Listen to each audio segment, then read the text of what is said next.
여러분, 이미 한 70년쯤 전에, 그러니까 우리나라는 뭐 그때 겨우 일제로부터 벗어났고, 그리고 한국전, 우리 그 6.25 전쟁하느라고 정신이 없던 때에 이미 그 정신분석 심리학자 자크라캉이라는 사람이 욕망을 포기하지 말라는 말을 했습니다. 제가 뭐 이런 말씀을 드리다 보니 참 우리나라 사람들이 참 힘들게 살았구나. 그러니까 프랑스의 사람들은 온갖 그 누릴 수 있는 것을 다 누리고 그래도 더 누릴 수 있다는 생각을 가지고 이때 우리가 전쟁에 참화에 시달리던 그때에 이 지금도 뭐 유명한 심리학자죠. 자크라칸은 욕망을 포기하지 말라는 이런 참 행복한 말을 하며 살았구나. 그런 생각을 사실 하게 됐습니다. 어쨌든 한 70년 전에 이미 욕망을 포기하지 말라는 그런 말을 사람들을 하면서 살았습니다.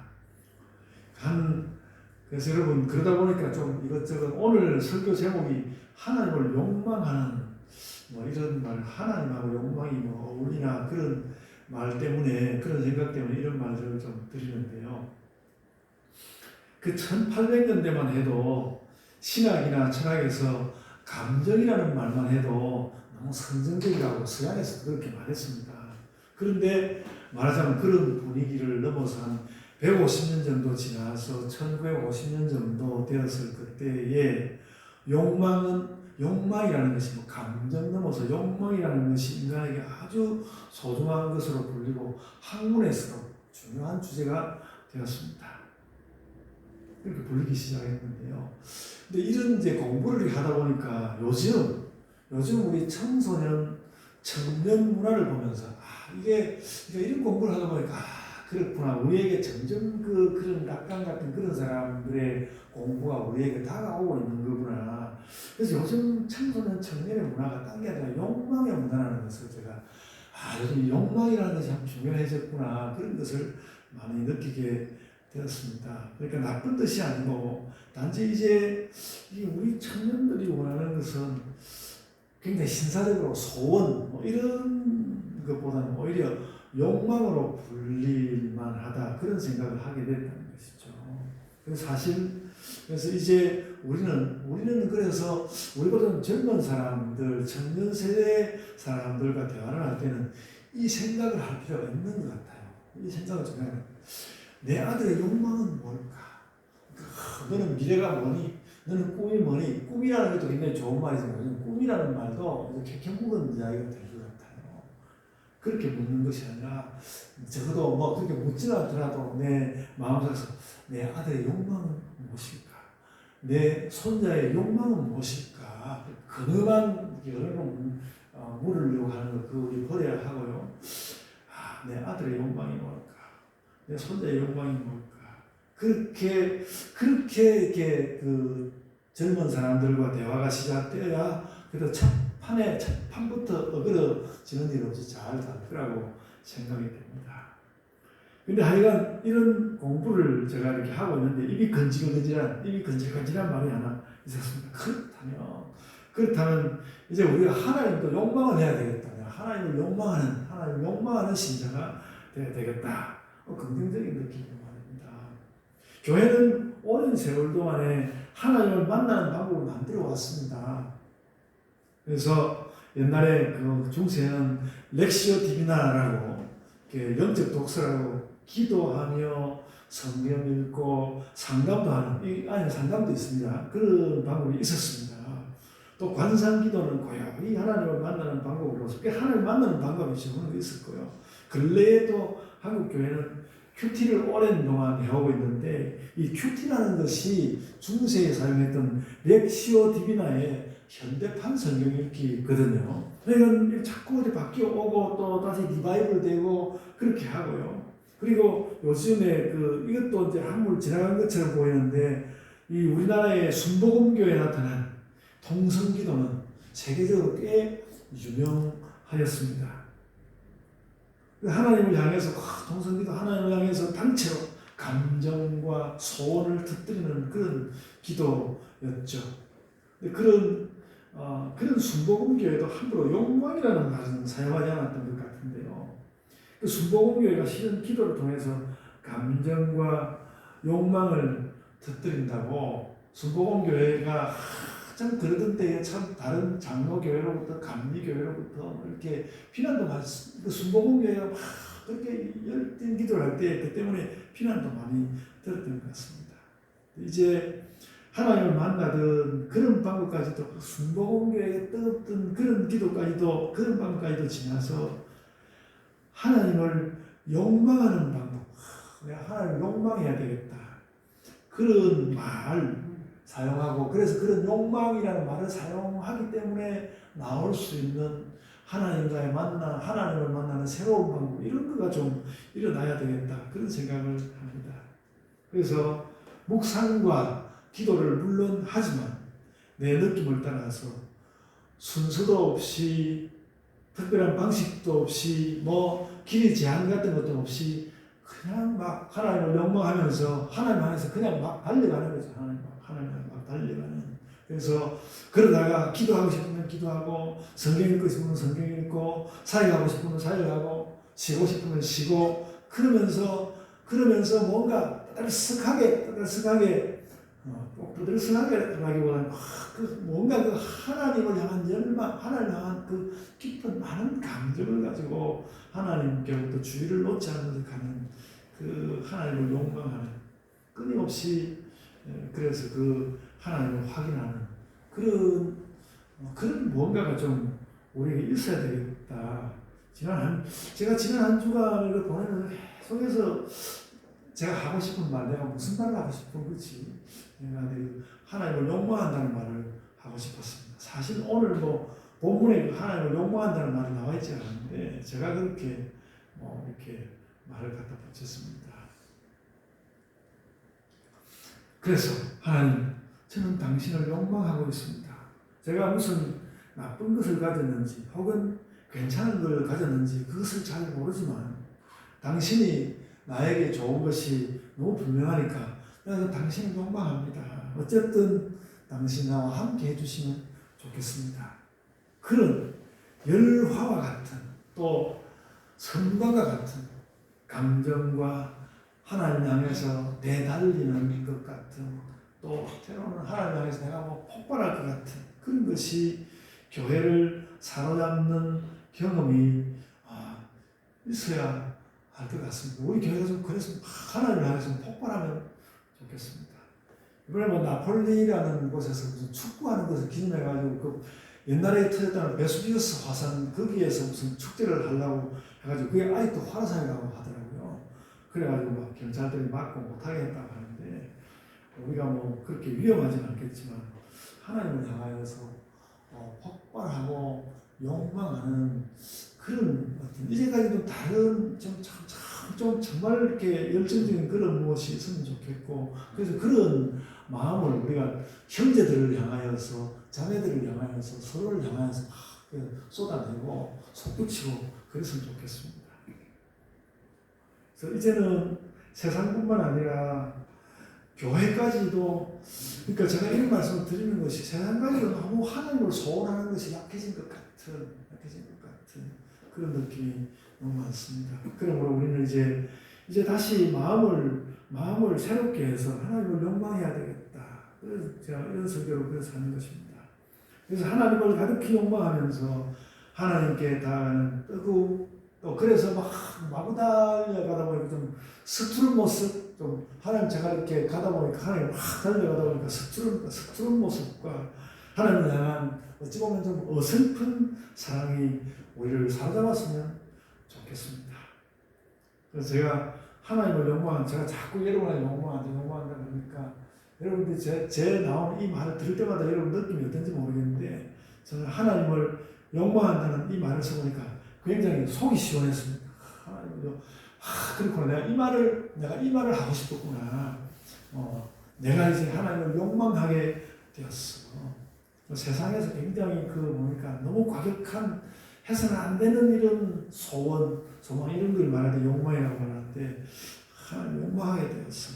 그래서 여러분들도 기도할 때 이 기도할 때 기도할 말이 별로 없다고 그러시니까 기도할 때 이 말을 꼭 하면 기도 시작하면 하나님, 제가 하나님을 욕망합니다.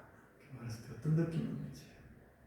여러분, 제가 아까도 뭐 학강 이야기를 했지만 이 욕망을 포기하지 말라는 그 인문학자의 이야기나, 그러니까 제가 그래서 하나님을 욕망한다는 그 말을 생각하니까 이 심리학자가 왜 이런 말을 하게 되는지 그게 느낌이 오더라고요. 그게 뭔가 하면 그 비슷한 느낌이 있는데 이게 뭔가 세상에 나아가면서 혹은 하나님께 나아가면서 혹은 또는 내가 이 세상을 살아가면서 뭔가 좀 주저하지 않고 담대해지고 싶은 것이 하나님께 무슨 조심스러운 경건한 거룩한 말을 싹 꺼내가 이렇게 말하는 것이 아니라 하나님, 제가 하나님을 욕망해요. 이렇게 막 담대하게 탁 한번 하나님 앞에 내지르고 싶은 마음, 이런 것이 있다는 것이죠. 그래서 째째하지 않고 회약하지도 않고 걱정도 없이, 제가 어제 그제 이렇게 그 설교 준비를 하면서 앉아서 제 몸을 이렇게 만져보니까 제가 제 몸이 근육이 약해졌다는 것을 이렇게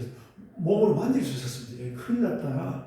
그래서 운동도 해야 되겠다는 생각도 하는데 허약하지 않고 걱정도 없이, 그리고 또 지나치게 집착하는 것도 없이 내가 생각하는 선한 일에, 내가 생각하는 하나님을 만나고 싶은 거룩한 일에 탁 나서는 이런 담대함, 그런 것이 있으면 좋겠다 싶습니다. 여러분, 그 가나안 땅에 가려고 애썼던 여호수아가 특별히 담대하려고 애를 많이 썼습니다. 여호수아서를 살펴보면 담대라는 말은 그냥 여호수아서의 한 큰 그 주제적인 말이 담대해지는 것입니다. 담대하라. 그래서 여호수아는 새 땅에 들어가면서 뭔가 그 새로운 것을 해내는 그 여호수아는 두려워하지 않는 기세가 있었습니다. 두려워하지 않는 기세. 우리도 그 두려워하지 않는 기세, 이런 것이, 그러니까 욕망합니다 이런 말을 하는 것도 뭔가 하나님 앞에서 또 세상에서 살아가면서 두려워하지 않는 기세, 이런 것이 필요한 것입니다. 여러분, 제가 어제 무슨 일이 있었는가 하면, 어제 이제 제가 은퇴하고 난 뒤에도 강의하러 오라고 무슨 이제 초빙 교수 이제 그 할 건지 말 건지 어제 결의하는 시간이 있었는데 학교에서 결의가 되었거든요. 그래서 한편으로는 참 좋기도 하지만, 내가 벌써 이럴 때가 됐구나. 이제는 당신 시대는 끝났고, 우리가 부르면 오고, 안 부르면 오지 말라. 이런 시대가 여러분 오고 말하는데, 그러니까 자꾸 이런 일들을 겪으면서 나도 모르는 사이에 어떤 걱정 같은 것이 묻어나오고, 또 뭔가 이렇게 무력해지는 것이 묻어나오고, 그래가지고, 저보다 더 연세 많으신 분들 죄송합니다만은, 그런 것이 느끼시더라고요. 그런 것을 느꼈습니다.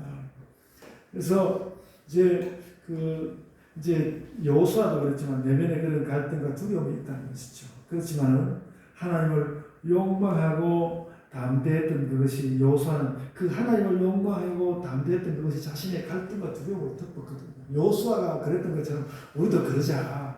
물론 그런 역사도 있었지만, 여러분, 그 하나님을 욕망한다 이에 대해 있어서 가만히 생각해보면 예수님이 이 하나님을 욕망하는 일에 설교했습니다. 예수님은 이 땅에 아무것도 없었습니다. 예수님은 오로지 읽은 책 구약 성경, 맨날 예수님은 구약 성경 그런 말씀을 접하신대로 접하였고 뭐 이렇게 다른 거 아무것도 없었는데 늘 하나님만 있었습니다. 늘 예수 그리스도는 그래서 늘 하나님을 욕망하였고 그 일에 설교였습니다. 그래서 하나님을 욕망하는 그 일에 선대했던 그 예수님, 불과 3년 동안에 유대와 갈릴리를 뒤흔들어 놓은, 하나님 욕망하는 그걸 가지고 막 유대와 갈릴리를 막 뒤흔들어 놓았죠. 그런 뒤흔들어 놓은 삶과 그의 죽음과 부활, 그것을 가지고 그 예수님의 그런 느낌을 제가 오늘 하나님을 욕망한다는 말로 지금 바꿔놓고 있는 것입니다. 그래서 우리가 지금이라도 늦지 않았다고 그렇게 말하면서, 가로막히는 것이 참 많고 내 감정도 능력도 부족하지만 내가 하나님 욕망하는 것, 이것만 내가 깃발을 만들어서 내가 이 하나님 욕망에 깃발을 풀럭거리면서 깃발을 풀럭거려 보냈다고. 그래서 우리도 예수님을 따랐으면 좋겠습니다. 여러분, 맨날 예수님 이야기하고 바울 이야기도 함께 하지만 바울의 그 하나님 욕망도 대단했습니다. 그가 그 지식과 군사력, 그 로마를 살아가고 있는 로마가 뭐 군사력도 대단해서 그 로마의 법이 유명하지 않습니까? 그들의 지식도 대단했습니다. 지식과 군사력으로 그 유럽을 물들였던 그리스 로마가 있었어도 바울은 그곳에 그리스도 예수라는 그 그리스 로마라는 그 역사 가운데 엄청난 시대거든요. 엄청난 시대인데 그들이 막 지식과 군사력으로 완전히 거기를 석권하고 있었는데 그곳에 바울 사도가 가가지고 그리스도 예수라는 깃발을 펼거렸다는 것이죠. 그리고 뭐 그들이 다 깨갱하고 가라앉아 버렸습니다. 하나님을 욕망하고 예수님을 욕망하는 것이 유럽 대륙을 흔들어져 있었습니다. 예수님은 유대 갈릴리를 뒤흔들었고 바울은 유럽 세계를 뒤흔들었습니다. 그 힘은 하나님을 욕망하는 것에서 나왔습니다. 우리도 그래야 하는 것이죠. 그 외에도 기독교인들의 실패도 많았지만 그래도 오히려 하나님을 욕망하는 것이 그리스도인들을 다시 살려내고 다시 기독교인들이 잘못한 일들이 많죠. 역사 가운데 기독교인들의 죄악이 엄청나게 많지만 그래도 되살려내는 것은 다른 것에 대한 욕망이 아니라 하나님에 대한 욕망이 있다는 것이죠. 그래서 여러분 요한복음 1장은 그런 깃발이 벌럭거리는 욕망과 담대함의 출발을 보여줍니다. 제가 나중에 함께 보겠습니다만 요한복음 1장 51절 1장에 쫙 내용을 끝내면서 그 51절에 탁 하는 말씀이 정말 그 예수 그리스도의 깃발처럼 보이는 그런 것이 있습니다. 근데 여러분 이 놀라운 요한복음 1장에도 여기에도 먼저는 출발할 때는 실패 흔적도 보입니다. 1절로 5절 말씀에는 뭔가 뻥 뚫리지 않는 것이 보입니다. 대초에 말씀이 계시냐 엄청나게 힘차게 시작했는데 그래도 뚫리지 않는 것이 있고 5절에서 이렇게 말했습니다. 빛이 어둠에 비치되 어둠이 깨닫지 못하더라. 이렇게 이야기했습니다. 너무 안 뚫리는 것이죠. 빛이 비친다고 할 때는 뭔가 뚫릴 것 같았는데 어둠은 스스로 어두울 뿐만 아니라 빛을 알아보지도 못한다고 답답한 그런 모습을 보였습니다. 이 말씀에서 여러분 이 1장 5절 이 말씀에서 한 가지 놀라운 점은 뭔가 합니다. 세상을 통째로 어둠이라고 표현하고 있다는 것입니다. 어둠에 빛이 비쳤는데 어둠이 알아보지 못하는 세상이 그랬다는 것입니다. 세상을 통째로 어둠이라고 말하고 있습니다. 하나님은 빛으로 오시는데 세상은 어둠이고 빛이 오는 걸 모른다. 하나님을 향하는 욕망이 완전히 사라져 버린 것 같은 그런 모습을 보여주고 있습니다. 그래서 여러분 제 자신을 돌아보게 되는데요. 이런 말 때문에 제가 왜 이렇게 때아닌 때에 철학 공부에 힘을 쏟는가 그렇게 다시 생각을 해보면서요. 참 그렇습니다. 요즘 신학도 듣고 정치도 듣고 사는 것도 듣고 사상계도 듣고 하나님의 빛이 비추지 않으면 그렇게 늘 어두운 것 같습니다. 이래 갈 수 없겠고 철학이라는 것도 동원해가지고 하나님 밝은 드러내고 싶습니다. 우리나라에 이름 자자한 물리학 장사는 제가 이름 말하면 이름 당장할 텐데 요즘 나와가지고 맥주 선전다고 하는 물리학 장사가 있습니다. 그 사람이 방송에 나와가지고 그냥 자기 이야기하면 되지. 자기 이야기하면 물리학 이야기하면 되지. 그냥 너무나 쉽게 자기는 나는 무신론자인데 그런 말 뭐하러 합니까? 그런 말을 들으면서 너무 세상이 어둡다는 것을 느꼈습니다. 저렇게 유능하고 참 능력 있는 사람이 그냥 저렇게 쉽게 무신론자 이야기를 할까? 왜 저런 말을 하지? 저는 그래서 그런 어둠을 한번 넘어가 보려고 성경과 함께 철학책을 찾고 있고요. 개인적으로 상당히 도움이 됩니다. 요즘 들어서 제가 해석학이라는 철학 공부를 했는데 이 해석학이라는 철학이 얼마나 기독교적인 철학이 굉장히 기독교적인 철학이더라고요. 공부를 해보니까 기회 되면 여러분에게도 한번 강의하겠습니다만 그걸 깨닫습니다. 그리고 그렇게 깨닫는 것이 제게 힘이 되거든요. 그렇게 하나님을 욕망하는 것이 맞고 그러니까 그 해석학이라는 그 철학이 어떻게 하든지 사람 속에 역동성을 주려고 하는 철학입니다. 근데 그 역동성을 어디서 가져오냐? 기본적으로 하나님 말씀으로부터 가져오거든요. 하나님부터 가져오는 하나님을 욕망하는 것 같고요. 어쨌든 그래서 요한복음 첫 단락은 세상이 통째로 어둠일 수 있는 것을 보여줍니다. 빛이 어둠에 비치되 어둠이 깨닫지 못하더라. 그래서 제가 볼 때 정말 세상이 어둡다는 것에 대한 최고의 진술이 아닐까. 세상이 어둡다는 것에 대한 최고의 진술이 아닐까. 빛이 어둠에 비치되 어둠이 깨닫지 못하더라. 세상이 어둠이라는 이 말에 제가 그런 어떤 깨달음을 가졌고요. 그러고 보니까 요한복음은 세상을 그렇다고 처음에 들어가면서는 세상이 어둠이라고 표현했지만 세상을 어둠이라고만 하지 않고 단계별로 세상이 치유될 수 있는 길을 요한복음 1장에 그대로 보여주고 있었습니다. 요한복음 1장은 어둠에서 빛의 원천이신 하나님까지 7단계를 가지고 말씀을 하고 있더라고요. 그래서 오늘 저는 이 7단계를 여러분들과 이야기해 보려고 합니다. 그래서 요한복음 저자가 보여주는 세계의 모습이기도 합니다. 이 말씀드린 대로 첫째, 5절에서는 세상을 어둠이라고 했습니다. 제일 낮은 단계, 세상을 어둠이라고 했습니다. 그 뜻은 어렵지 않습니다. 세상이 하나님과 완전 무관하다고 생각하는 내가 뭐 무신론자 이런 말은 그런데 어둠이 있는 것이죠. 이것이 어둠이 있습니다. 성경은 그리고 성경이 많은 곳에서 세상을 어둠이라고 보고 있습니다. 그리고 그 첫 번째로 두 번째 어둠보다 조금 나은 상태의 세상, 어둠보다 조금 나은 상태의 세상을 이 요한복음은 뭐라고 말했는가 하면 말 그대로 세상이라고 불렀습니다. 세상. 10절에 그 말이 나옵니다. 그가 세상에 계셨으며 세상은 그로 말미암아 지음바 되었으니 세상은 그를 알지 못하였고 그렇게 말하고 있습니다. 이 세상은 예수님을 알지 못한다는 면에서 어둠을 많이 닮았지만 말 자체는 그렇게 어둡지 않은 좀 중립적인 말입니다. 세상 이렇게 표현하고 있죠. 세상이 그러면 아주 어둡다는 것보다 조금 나아 보이는 그런 말이 있습니다. 근데 여전히 별로 하나님과 잘 통하지는 못합니다. 그 다음에 세 번째로는 자기 백성이라는 말이 나옵니다. 자기 백성이라는 말이 나오는데 세상이라고 말하는 것보다는 하나님이 넌 내 것이야 이렇게 부르는 것이죠. 하나님이 훨씬 가까워 보입니다. 너는 나의 백성이야. 중립적인 세상보다 세상이라고 말하는 것보다 나의 백성, 자기 백성이라니까 훨씬 가까워 보입니다. 그러나 훨씬 가까워 보이는데 예상하지 못한 뜻이 나옵니다. 11절에 그 말씀 나오는데요. 11절에 이렇게 말했습니다. 자기 땅에 오면 자기 백성이 영접하지 아니하였으나 자기 백성인데 너는 내 백성이라는데 자기 백성이 영접을 안 하는 거예요. 세상하고 앞서 말한 세상이라는 말과 다를 바가 없다는 것이죠. 가슴 아픈 말입니다.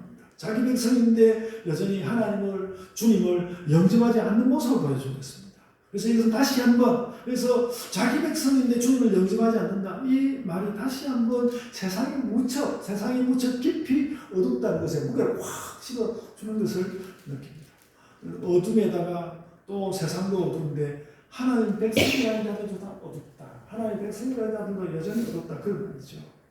그 다음 넷째로는 이제 넷째가 하나님께로부터 난 자들입니다.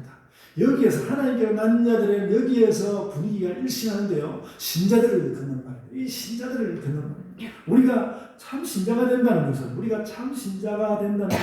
그것에 하나님을 욕망하는 사건이 있는 거예요. 하나님을 욕망하는 사건이 있다. 이건 제가 붙이는 말이고요. 12절과 13절 말씀에 걸쳐서 그 하나님께로부터 난 자들 이야기가 나옵니다. 영접하는 자, 하나님께 대한 욕망이 있으니까 영접하죠. 영접하는 자, 그 이름을 믿는 자들, 이것도 욕망이 있어서 그 이름을 믿는 자들에게는 하나님의 자녀가 되는 권세를 주셨으니 이는 혈통으로나 육정으로나 사람의 뜻으로 나지 아니하고 오직 하나님께로부터 난 자들이니라. 이 하나님께로부터 난 자들입니다. 하나님께로부터 난 자들. 여러분, 과학자들은 혈통과 육정과 사람의 뜻을 여러 가지로 연구해가지고 마침내 양자과학의 수준까지 연구를 했죠. 그러나 하나님의 사람들은 또 그거와는 다르단 말이죠. 다른 말이죠. 그들은 하나님께로부터 난 자들입니다. 이들의 유전자가 하나님을 욕망한다. 이 말이죠. 이것이 신자들의 실존입니다. 하나님께로부터 난 자들. 예수라는 빛이 비치면 이들은 예수라는 빛이 확 비치면 그 빛이 확 통하는 그런 사람들. 그리고 다섯 번째로 그보다 더 높은 단계로 하나님으로부터 난 자보다 한 단계 위에 사람이 있는데 6절에 나오는 하나님으로부터 보내심을 받은 자입니다. 하나님으로부터 보내심을 받은 자.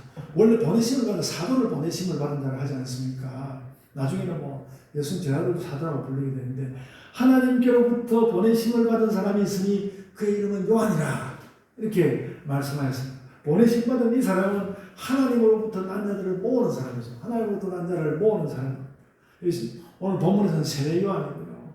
그러니까 이 세례 요한은 하나님과 아주 극적으로 가까운 사람입니다. 그러니까 신자들도 신자들도 하나님으로부터 났는데 하나님 보내가지고 그들을 모으게 하는 사람으로서 아주 극적으로 가까운 사람입니다. 여러분, 바로 우리가 하나님으로부터 보내심을 받은 사람들로 삽시다. 하나님께서 나를 보내셨어. 우리가 좀 그런 마음이 있습니다. 오늘 여러 말씀 가운데 제가 이 말씀 꼭 하고 싶었습니다. 나는 하나님께서 보내신 사람이야. 하나님께서 보내신 사람이야. 그런 마음. 그래서 누가 나를 교회 가면 목사님 나한테 잘해줘야지, 또 목사님이 나에게 뭐 가르쳐줘야지, 누가 나를 끌어모아주는 것이 아니라 내가 누군가 사람들을 이끌어 모으는, 신자들을 이끌어 모으는 그런 사람들이 됩시다.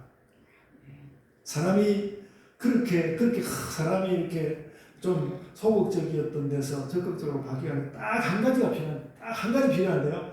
하나님을 욕망하는 것입니다. 하나님을 원하는 마음. 욕망한다는 말이 좀 듣기 어렵는데 하나님을 간절히 원하는 마음. 그것이 우리 변하게 하는 것이죠. 본문에는 이 보내심을 받은 세례 요한 이야기가 많이 나옵니다. 그래서 23절을 보면 요한은 자신을 광야에서 외치는 자의 소리라고 했습니다. 광야에서 외치는 자의 소리다. 그러니까 우리가 뭔지 때로는 늘 그렇지는 못한다 할지라도 때로는 내가 뭔가 광야에서 외치는 소리 같은 그런 느낌이 나에게 있어야 하는 거죠. 나는 광야에서 외치는 자의 소리야. 아무것도 뭐 득될 게 없겠네. 이렇게 생각하면 못하는 것이죠. 나는 광야에서 외치는 자의 소리입니다. 그래서 저는 여러분이 수없이 많은 행복들을 다 누리시기를 바라는데요. 그렇지만 이 일도 여러분에게서 함께 이루어지기를 바랍니다. 우리는 광야에서 외치는 자의 소리입니다. 광야에서 외치는 자의 소리입니다. 그리고 여러분, 제가 5단계까지 했는데, 더 높은 단계, 6번째 단계로 세례 요한보다 더 높은 단계였는데, 하나님의 말씀이요, 생명이요, 사람들을 외친 예수 그리스도입니다. 1절과 4절에 예수님 말씀이 나오거든요. 하나님의 말씀이고, 하나님의 생명이고, 사람들의 빛이라고 예수님에 대해서 그렇게 말씀하고 있습니다. 18절 말씀에서 이렇게 말했습니다. 본래 하나님을 본 사람이 없으되 아버지 품속에 있는 독생하신 하나님이 나타내셨느니라. 예수님을 바로 또 하나님이라고 부르기도 하고 그 하나님이 독생하신 예수님이 하나님을 드러내신다. 그 예수님은 바로 그 빛이시고 하나님을 드러내시는 그분 또한 하나님이시고 그렇다고 요한복음이 말씀하고 있습니다. 예수님은 빛으로 오셔서 하나님을 다 보여줍니다. 그리고 마지막 7째 단계로 예수님이 나온 하나님이 계시는 것이죠. 그래서 여러분, 이 7단계를 가지고 굉장히 또 창한 글을 쓴 사람도 있는 것 같아요. 기독교인들에게도 있지만, 저기 영지주의를 뒤에 있는 사람들이 이런 것도 여러 가지로 막 변형을 시켜가지고 이야기하고 있는데, 요한복음이 7단계를 이야기하고 있습니다. 우리는 위 2단계는 하나님이시니까 갈 수 없지만, 우리는 4번째 아니면 5번째 단계로 그렇게 살아야 되겠다. 특히 더 세례 요한을 닮아서 나는 광야에서 외치는 소리가 되고 싶습니다. 그랬으면 좋겠습니다. 그래서 제가 하나님에 대해서 더 말할 것은 없습니다. 여러분, 그러니까 이 7단계를 쭉 보니까 우리 갈 길이 보이지 않습니까? 그러니까 제가 이렇게 7단계 쭉 이야기하면 우리 갈 길이 보인다는 것이죠. 그래서 우리는 때로는 잠잠하게 하나님을 사랑하지만 자주 깃발을 벌럭거리면서 우리의 감정도 다 쏟아내고 우리의 모든 열정들을 하나님 향해서 내보이면서 하나님을 욕망하고 선한 담대함을 일으키면서 이렇게 사는 것이죠.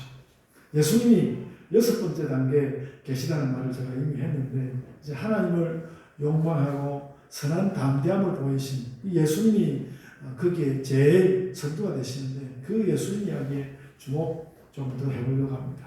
먼저 29절에 나옵니다. 29절에 보면 세례 요한이 예수님을 그렇게 말씀했습니다.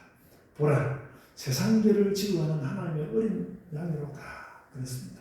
그 하나님을 나타내시는 그분도 하나님이신 예수 그리스도를 향해서, 그러니까 세례 요한이 예수에 대해서 할 수 있는 수없이 많은 그 표현들이 있는데, 세례 요한은 이 말로 말했습니다. 보라, 세상 죄를 지고 가는 하나님의 어린 양이로다. 계시록, 여러분, 계시록 21장, 계시록에 이 어린 양이라는 표현이 많이 나오는데요. 계시록 21장 22절에 이런 말씀이 나옵니다. 21장 22절입니다. 성안에서 내가 성전을 보지 못하였으니, 성안에서 내가 성전을 보지 못하였으니, 이는 주 하나님 곧 전능하신 이와 및 어린 양이 그 성전이십니다. 이렇게 말하였습니다. 그러니까 뭐 성전 따로 지어 있는 것이 없고, 그 예수님과 하나님이 바로 우리의 성전이라는 것이죠. 예수님과 하나님은 우리의 성전이다.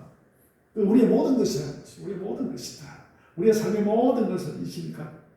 우리가 우리 자신이 되도록 하는, 우리가 내가 내 자신이 되도록 하는 모든 것이 하나님과 예수님께 있으니까 우리는 그 예수님과 그 하나님을 욕망한다는 것이죠. 간절히 열망한다.